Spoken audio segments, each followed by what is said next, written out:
Banklardan katta ko'pchilik ko'rib asosiy klientlarimiz turibdi. Bu yerda kreditlarimiz bor. Xormatda jismoniy shaxslarga ajratilgan, yuridik shaxslarga ajratilgan kreditlar bor.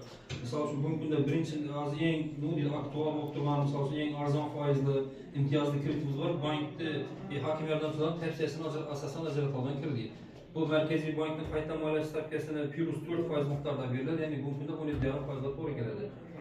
Jismoniy 33 milliongacha jismoniy shaxslarga 100 million 300 milliongacha nega yuridik shaxslarga ajratiladi. Bundan qo'rqmas bo'lish kerak. Keyingi kreditimiz biznesga birinchi qadam deydi. Bu biznesga birinchi qadam, misol uchun hozir toza biznesini boshlayotgan fuqarolar beriladigan kredit 17 million so'mgacha beriladi. Har bir kreditlar bu narsa hozir aytib o'tayim.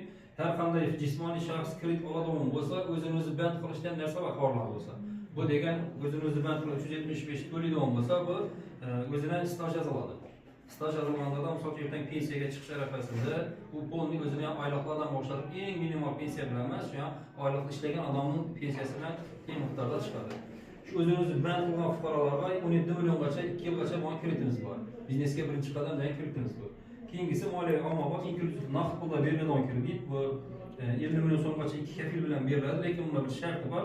Az yuqorida aytib o'tgan hokim yordamchisining tavsiyasini asosan beriladigan kreditdan oldin foydalangan bo'lish kerak. Ya'ni oilaviy tadbirkorlik dastur doirasida olgan kredit ilm normal ilgan bo'lsa, ya'ni cho'rni spiskaga yozilgan bor masalan.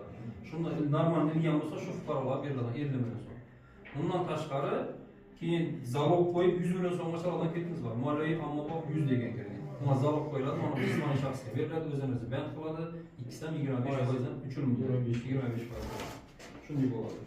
Keyin yana kichik biznesni qo'llab-quvvatlash dasturi asosida 312-sonli qaror chiqqan prezidentimiz. Ana shuni u tadbirkorlar olib beradi. 300 million so'mgacha maksimal beriladi. Uning foizi respublika tumanlarda toifasi belgilangan. Bizlarda Qo'shko'pir tumanimiz 4-toifa. 4-toifa deganimiz bu 20% dan beriladi kredit.